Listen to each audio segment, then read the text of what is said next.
Ready? All right. Fox 8 just took off for a second. He'll be right there. He is. So as soon as they're set on 19.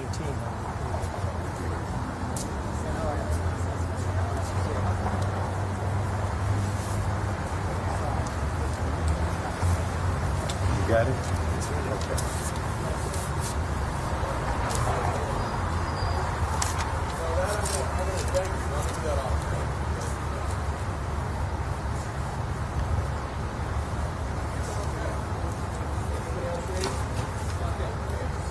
All right. You ready? Everybody good? All right. Well, I want to thank you for coming.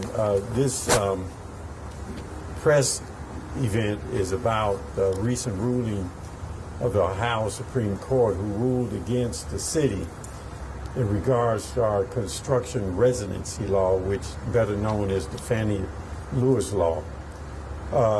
Just to give you some history, this is a pattern of behavior by the state legislature and the state Supreme Court in making rulings that are in violation of what we believe are home rule rights, constitutional rights.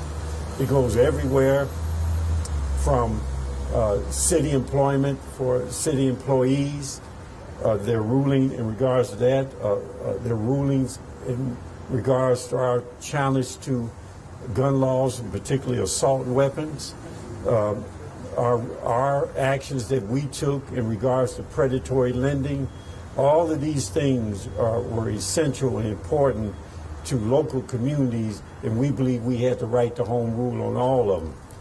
And we were ruled against by the Ohio Supreme Court, and legislation was passed by the Ohio legislature against the proposition that we have a right to protect our citizens and to do what is best for the city of Cleveland and the citizens of the city of Cleveland.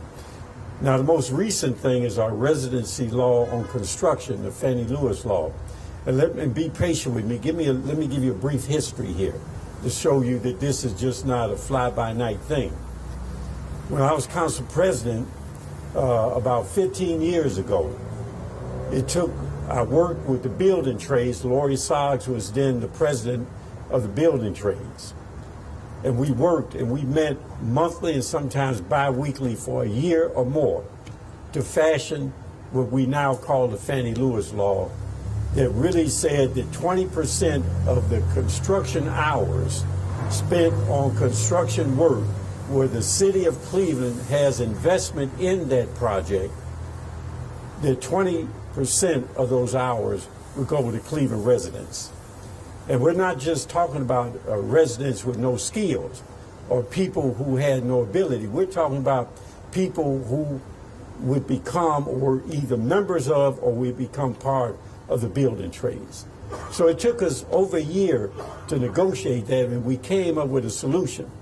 And let me tell you, since that time, over the last decade, there was a 10-year assessment just reported, and as a result of the Fannie Lewis Law, this law that got overturned on just the public sector side, not the private sector side, there was over $232 million that was paid to Cleveland workers as a result of this law. Now, and that also points out during this study that our goal was 20%, our requirement was 20%, and the contractors and the building trades performed at 24%. So they exceeded it. And not only did they exceed it, we worked with the building trades to create a pipeline where we now have the only state certified pre-apprenticeship program in a public school at Max Hayes that is run, the curriculum developed and ran by the building trades. And because of that, we've been able to take young people who would never have the opportunity to be part of the building trades, to move them into a pre-apprenticeship program, into a apprenticeship program to a journeyman working on all these major projects that you see where the city of Cleveland has had a participation in the financing of it. Now finally, we worked on a community benefits package. And that community benefits package is an agreement that we have with our partners in the private sector that goes not only to employment opportunities, but it goes to contracting opportunities, where contractors who had never been able to work on a job now have the opportunity to work on these jobs, major construction jobs or small jobs. Ladies and gentlemen, it worked. It worked. It helped produce equity in the city of Cleveland, and it helped to eliminate disparity in the city of Cleveland. And it was a partnership that was adopted by this entire community that worked. And the state legislature and the state Supreme Court has just overturned that. So I'm going to turn it over to Dave Wondolowski, who is head of the building trades, and he will give you more details.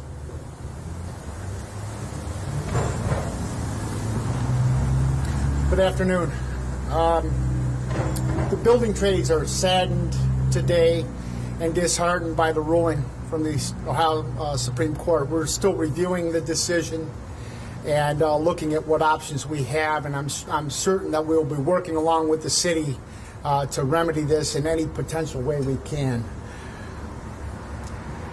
We also remain steadfast in our commitment to employ residents of the city of Cleveland. Through the Fannie Lewis Law, our unions became stronger, larger, and more diverse and inclusive.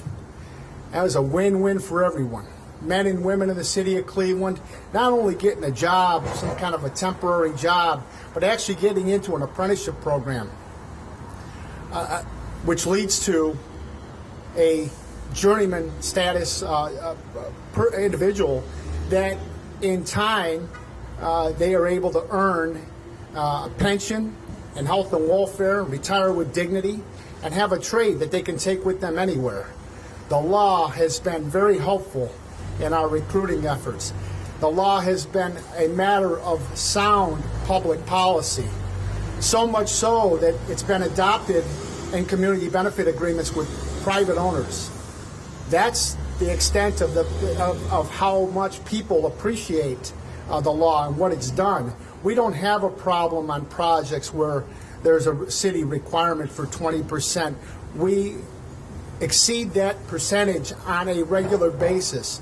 We just recently built the Hilton Hotel, and yesterday in Crane's Cleveland Business, there was an article there. We had 76 brand new apprentices on that Hilton Hotel, 76 brand new apprentices, and yesterday it was reported that that project came in $30 million under budget. $30 million under budget.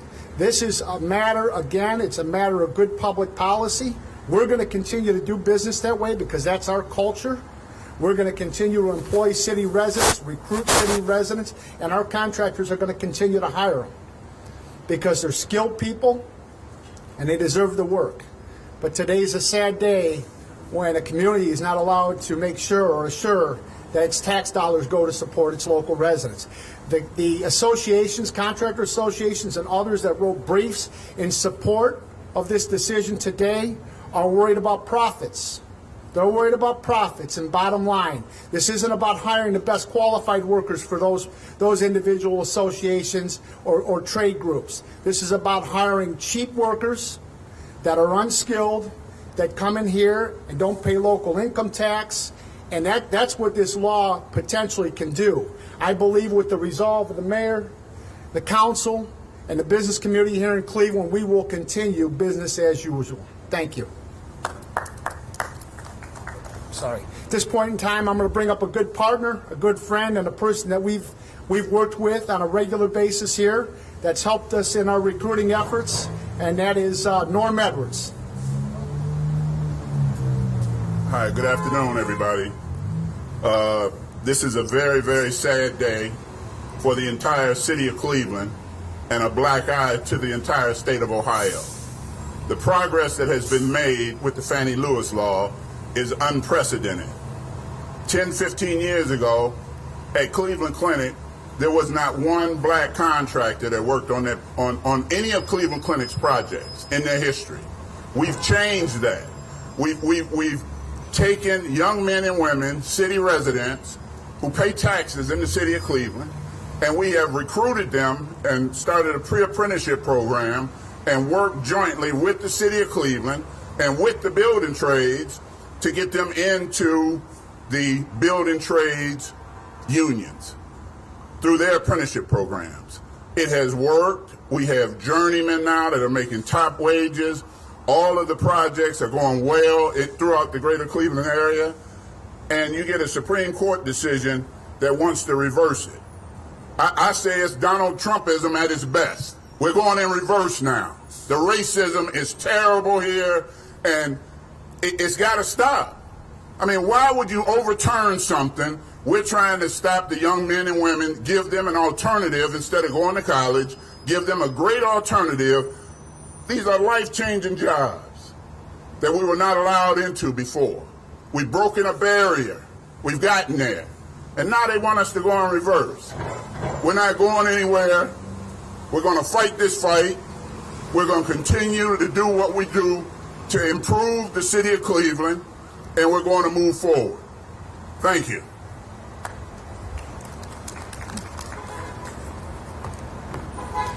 Good afternoon. Everyone needs to understand that your state government has failed you. They have failed you at all levels. The House bill that was initially passed didn't seek to solve a problem, it created a problem. It didn't seek to solve an injustice, it created an injustice. We locally were working. It is uncommon to have the public sector, the unions, the private sector working together to come up with the best projects for our community. But the geniuses in Columbus thought that they know better. The big government types in Columbus thought that their way was better because they're from Columbus. Well, let me tell you, they have failed you. And what I would encourage everybody to do is look at where did the money come to get those votes to fail us. We need to look at that. Not to be lost. The Ohio Supreme Court failed us.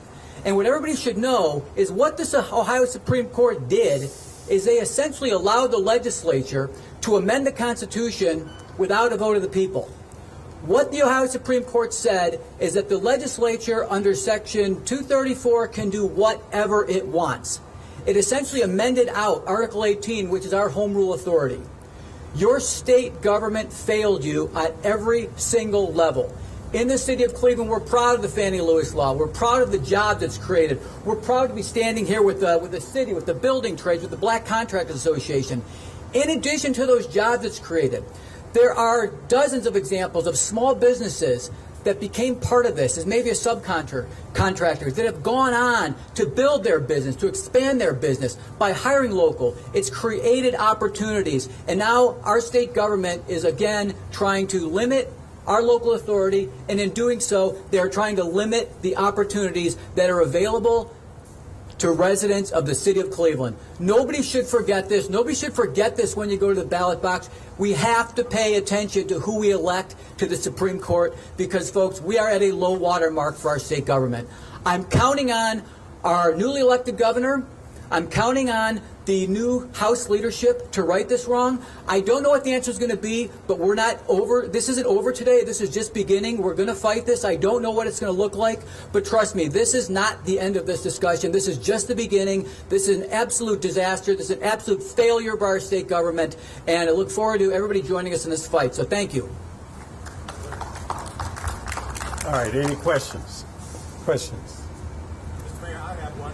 Yes. Two-parter, actually. You spoke about Cleveland having a constitutional right to home rule. Right. Let me harken back to another Fanny Lewis, who said in the 1960s, "Is this America?" Do you feel like Cleveland is a part of America today with this Supreme Court? Well, we're part of the attitude that exists in America today. We are Americans.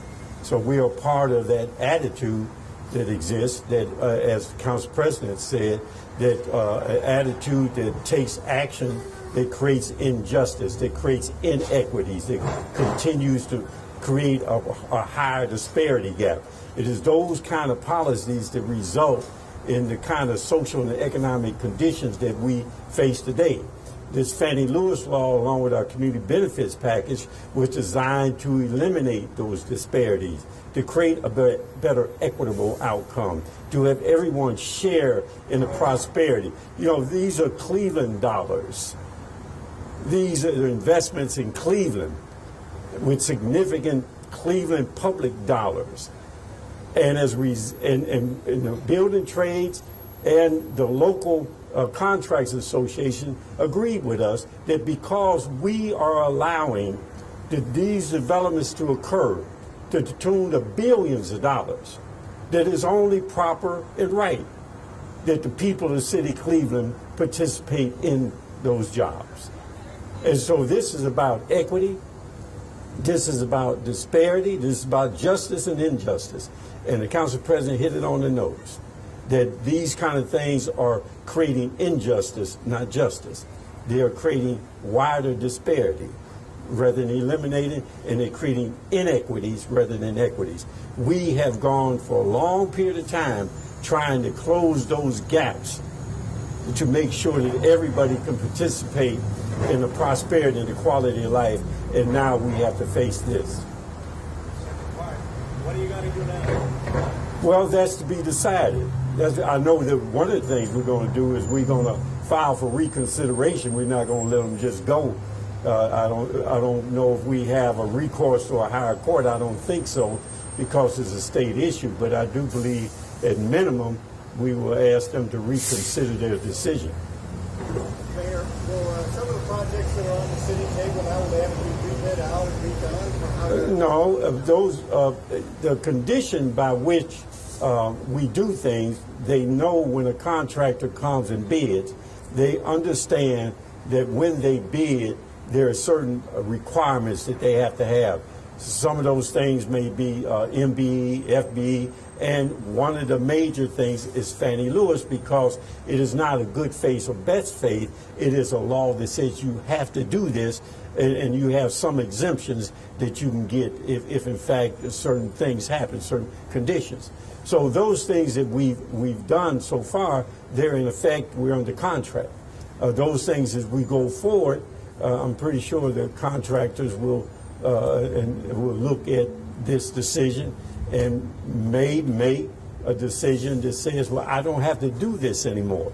What Mr. Wondolowski is saying, that from the building trades perspective, he's going to say to the contractors that yes, you do, even though the Supreme Court ruled this way.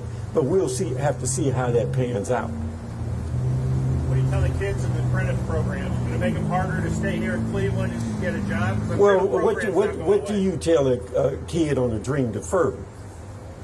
What do you tell a kid that they know what their future and their opportunity to have quality of life and happiness has been deferred because, as Mr. Wondolowski said, because of somebody else's profit and bottom line who did not want this to happen statewide? What do you tell them? So what we're going to continue to do at our pre-apprenticeship program at Max Hayes, we're going to continue that. Mr. Wondolowski has committed that they're going to continue to use them in their apprenticeship program and bring them on as apprentices and hopefully journeymen as go along. But if there is an impediment to that and someone feels they don't have to do something, then that creates a problem. So all those young people who had that hope and that dream and that aspiration, the state Supreme Court and the state legislature just stuck a pin in it. Anybody else? You can tell I got an attitude, right? All right, thank you very much. Thank you. Yep, absolutely, Pat.